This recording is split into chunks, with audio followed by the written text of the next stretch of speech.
নমস্কার। সন্তোষপুর লেকপল্লী 2024 তাদের এবছর শারদোৎসবের যে কনসেপ্ট বা যে সাবজেক্টটা নিয়ে আমি কাজ করছি তার নামকরণ করেছি আমি চালচিত্র। চালচিত্র এই নামটাকে একটা রূপক হিসাবে ব্যবহার করে আমাদের ভারতীয় শিল্প চর্চার মানে আধুনিক শিল্প চর্চার যে বিবর্তন তারই কথা বলবো আমি এখানে। আমাদের অজন্তা, ইলোরা, বাগগুহা চিত্র এবং এলিফ্যান্টার মতন যে স্থাপত্য সেটাকে কেন্দ্র করে সেটাকে ছত্র ছায়ায় রেখে আমাদের ভারতীয় শিল্প চর্চার যে বিবর্তন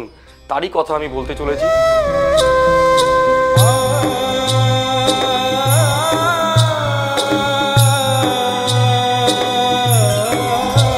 তার ইতিহাস ঘাঁটতে গিয়ে যখন আমি জানতে পারলাম 1909, 1911 ওই যে সময়টা, সেই সময় নন্দলাল বোস, অসিত কুমার হালদার,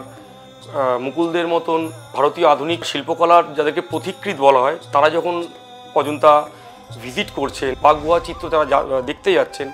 এবং সেখান থেকে তার যে শিল্প রস তারা যে সংগ্রহ করে যখন তারা ফিরছেন, তার ঠিক পরবর্তী সময়েই ভারতীয় আধুনিক শিল্প যে ক্ষেত্রটা সেটার যে সমৃদ্ধি ঘটছে এবং তার যে ত্রিবৃদ্ধি ঘটছে এবং সেটা ধীরে ধীরে ভারতীয় সাধারণ যারা মানুষ, ভারতীয় নাগরিক মানুষের জনজীবনের সাথে কিভাবে যুক্ত হয়ে যাচ্ছে তারই একটা মিউজিয়ামের ফরম্যাটে একটা আর্কিওলজিক্যাল জায়গা থেকে আমি পুরো বিষয়টাকে আমি এখানে একটা এক্সিকিউট করছি। এবং আজকের দিনে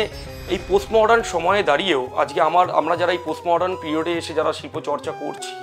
আমার মনে হয় সেটা আজও কতটা প্রাসঙ্গিক এবং সেটা আগামী প্রজন্ম যারা শিল্পচর্চা নিয়ে বিভিন্ন রকম শিল্পচর্চার ক্ষেত্রের সঙ্গে যুক্ত তাদের কাছেও আজও কতটা অজন্তা, ইলোরা, বাঘ কতটা প্রাসঙ্গিক তারই একটা বর্ণনামূলক